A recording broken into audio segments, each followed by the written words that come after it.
সর্বোচ্চ পাইলে ৮,০০০ থেকে ৭,০০০ টাকা পাবো। না না না না ভাই, বাংলাদেশের কিন্তু সোনালী ফসল হিসাবে ধরা যায় ভুট্টা খেত বুঝছেন। আর আপনার ভুট্টাটারে আপনি লসের কথা কইতাছেন, এটা কিন্তু হইতাছে না।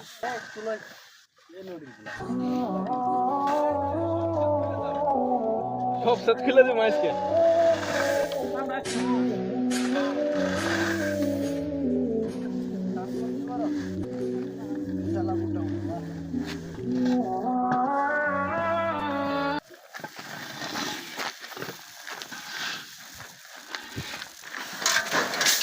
ও অসাধারণ।